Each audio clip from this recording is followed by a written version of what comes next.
Good afternoon, everybody, and welcome to this week's VIN-dow with Robert Holmeshead. Good summer's day to you, Bob. I think we're just going to dive right into kind of a topic that you touched upon. What arena are you selling in, and how to look at the different platforms you can go with. Is that kind of teeing it up correctly for you, or? I guess. I don't know. I'm going to probably go sideways at that. It's just something I was thinking about that I think most people overlook for a lot of different reasons. It takes time and effort to think about it because it ain't got nothing to do with doing normal business. You know what I mean? It's kind of like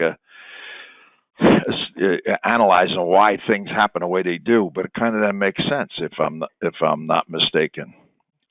And in the world we're living in right now, with the market is a little upside down, going sideways.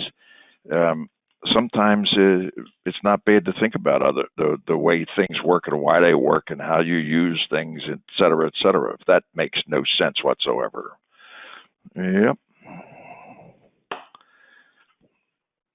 All right. Did I lose you, Shawnee? Did I get you confused already before we start? Well, I was just waiting for the meat of the conversation, so fire away, okay. Sir. All right. So, we're all dealers. I mean, I don't think we're talking to anybody that's not a dealer. At least that's our intention, because it's what we talk about has no relevance to, the public or to a consumer. It's kind of like dissecting some of the little things that, we've always done as dealers, and our perspective on why things are the way they are. So, as somebody was asking the other day about, how you announce cars and why do you always announce all of your cars with, when you have a car with 2.3 million miles, why do you sell it with a green light? And somebody said, well, you're trying to trick somebody. Well, it's the exact opposite, actually. In other words, we sell everything with a green light. Wouldn't dream of selling something as is, for the simple reason, in many cases, people sell something as is and announce like a silly thing. It's got a bad head gasket, but it also has a bad transmission. And then somebody, you bought it as is. You should have known that. From my perspective of selling a few million cars, over many, many, many, many decades, I find it much better to do the best you possibly can after living in for a long time in a world of disguise and hiding and tricking and so forth.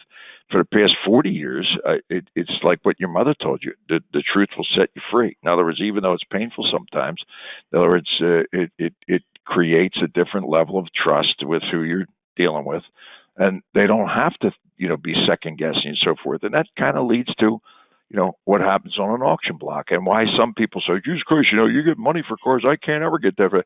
Well, and nobody stops and thinks about the wheres and whys. And then we also then look at why people, I sell them all as is. I don't know if anything's wrong with them. That's a very weird, nebulous statement. Of course you know what's wrong with them. Otherwise they wouldn't have been sent into your bin to go wholesale. And especially when we're talking about everything's on simulcast, whether it is or it's not. I was watching an auction today that they drive cars through, and there's two people there, look like drivers to me. They're standing in the lane. I'm not 100% sure what that does for anybody. We drive them through. We go and look at them and smell them. Well, that's good for you, but I don't understand it, because nobody's bidding in the lane.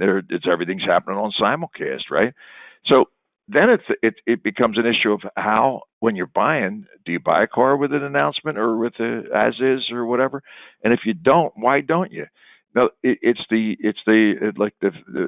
fear of the unknown thing. And therefore, as a seller, from my perspective, yeah. In other words, if you say it's got a fart in the trunk, it's actually in the left side of the trunk. It's a fart, but it's on a green light. You can arbitrate it for a head gasket and an EGR valve and a SDA and any other thing you can think of. So as a buyer, in other words, if we're trying our best to tell you something, you still have the opportunity to do a normal arbitration. I don't care what kind of car it is. If it's a brand new Rolls Royce, of course it's on a green light. Everybody knows it's under warranty and things. That's really great. But if it's something different than that, and it's on a green light, and that's the way you're selling it, it's the opposite of well, you should just know every one of your cars to find out that it has half a tank of gas or not. Okay. No, if you're selling it with a green light and it's got 93,000 miles and it's got a hit on Carfax, we're going to sell it with a green light. So you have the opportunity to actually dissect it in your way. This leads to another very weird little set of circumstances because it happens frequently where somebody buys a car and finds the fart in the trunk that wasn't announced, and since it's green light, you can arbitrate it, right? And it turns out not to have the fart in the trunk, right? So the weird part about that is somebody got buyer's remorse. They might have bought something cheaper. They might have lost a customer, and they're trying to wiggle their way out of a car. First of all, with us, you don't have to do that anyway. It just tells you don't own the car. We're going to take it back anyway. That's a separate issue altogether. Nobody's stupid enough to do that other than us. And as a result, you don't have to go through the contortions of doing silly things. Just give it back. But in a normal circumstance where people do want to know the car is sold after it's sold and you don't have the opportunity to give it back, right? The idea of selling everything with a green light with the best announcement you can make is, I find, to be the best way to do it. Here's the other thing that happens. When the car does come back for a fart in the trunk and we announce it with a fart in the trunk, take a wild guess, Shawnee. How often does that car bring less? It frequently brings more. You see, so the fear of selling it with a green light and the opportunity to arbitrate because one guy's shop is different than another guy's shop, it's not to trick anybody. It's to, enable a person with certain degree of latitude and listening to vast majority of people don't even listen. They listen to their mechanic and don't even take a look themselves.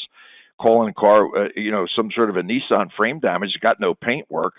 In other words, paint meters 4.5 all the way around the car, and it's got a bad seam from the factory, and now somebody's calling it a unibody car.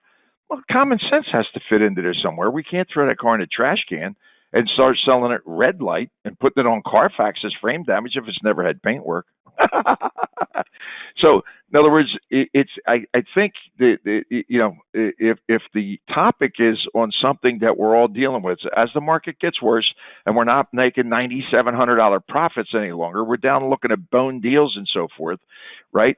The let's call it the stones start showing up in the shoes, and we have to get back to, let's say, real basics and understanding things to a certain degree as to why we do what we do and how we do it, because the margins are no longer and won't be what they were for a good 2 or 3 years, where everybody could get lax and not think about basics and so forth. It's blocking and tackling again. It ain't like throwing every pass for a 100-yard touchdown. So I guess that's the reason why this concept or this idea is in my head. I'm not saying anybody's wrong because they sell everything as is. I personally think they're making a terrible mistake. First of all, the buyer is always got their caution shoes on, right? So the probability you're going to get too much for a car is extremely low. I think that it could also be because you don't have the assets or the people to actually, take the calls from arbitration and make negotiations or take a car back or whatever. It's very possible, depending on the profile of who we're talking about, right? But if you're a professional that's actually going to the block to do this for a living, from my perspective, the truth actually will set you free. And if you're able to examine the truth, right, as a buyer, it does a number of different things. You don't force them to think they're going to potentially get screwed, because you can't. You got the opportunity to get off the car and make an adjustment, right? And from that perspective, if you put yourself in the shoes of somebody sitting there all day long, waiting to bid on a car, cars aren't arranged properly, so you're waiting 27 cars to get to the next car. Then you finally get there, and somebody else is bidding on the car. Now you're pissed to begin with because you thought you'd be able to pinch it for some reason or another, right? All of that put together, and now there's a reason to put a question mark in your head whether you're going to go ahead and touch the button, right? From my perspective, the whole concept of announcing cars red light, it becomes a less than productive thing. And it's just my perspective. I'm sure there's plenty of people, and there are lots of new car stores that sell everything as is because they don't want to go through the agita of having a continuation beyond the sale. I just personally think it's a mistake. The suggestion to sell everything as is that has that fart in the trunk, to me, is it's a brain fart. It's not a fart in the trunk. It's a brain fart.